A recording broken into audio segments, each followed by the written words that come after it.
सकल मराठा बांधवांच्या वतीने मोहोळ तालुक्यात अनेक ठिकाणी रास्ता रोको आंदोलन करण्यात आलं। दरम्यान आमदार यशवंत माने यांना घेराव घालण्यात आला।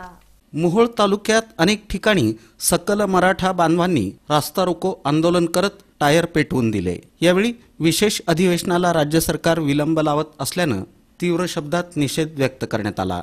दरम्यान सकल मराठा समाजाच्या मागण्या आणि आंदोलनाला पाठिंबा देण्यासाठी आमदार यशवंत माने हे शासकीय विश्रामगृहात आले होते। या दरम्यान आमदार यशवंत माने यांना घेराव घालत आमच्या मागण्या शासन दरबारी पोहोचवण्याची विनंती करण्यात आली। काही महिन्यांखाली संसदेला इतिहासात प्रथमच कुलूप ठोकणारे आमदार म्हणून त्यांचे सकल मराठा बांधवांनी आभार मानले। अखेर जिल्हाधिकारी कार्यालयाच्या लेखी आश्वासनानंतर आणि पोलीस निरीक्षक सुरेश कुमार राऊत यांच्या विनंतीनंतर आंदोलनकर्त्यांनी आपलं आंदोलन मागे घेतलं। यावेळी सकल मराठा बांधवांसह सर्व जाती धर्मातील बांधव मोठ्या संख्येने उपस्थित होते।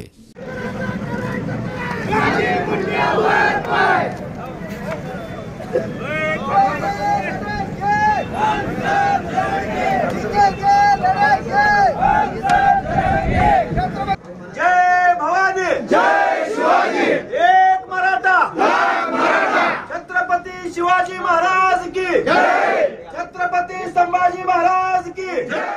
पाहू नका, मनोज दादाच्या जीवाला जर कमी जास्ती झालं तर महाराष्ट्र आम्ही विजू देणार नाही, एवढी महाराष्ट्राच्या एकनाथ शिंदेला मी ग्वाही देतोय।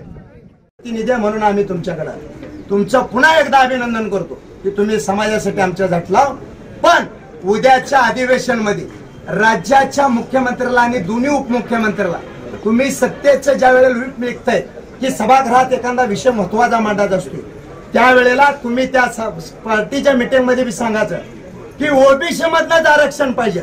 आम्ही माळी समाजाचं आरक्षण काढा म्हणत नाही, धनगर समाजाचं आरक्षण काढा म्हणत नाही, आमचं फक्त म्हणणं आहे 16% आरक्षण आमचं मिळालं पाहिजे ही तात्यासाहेब विनंती आहे।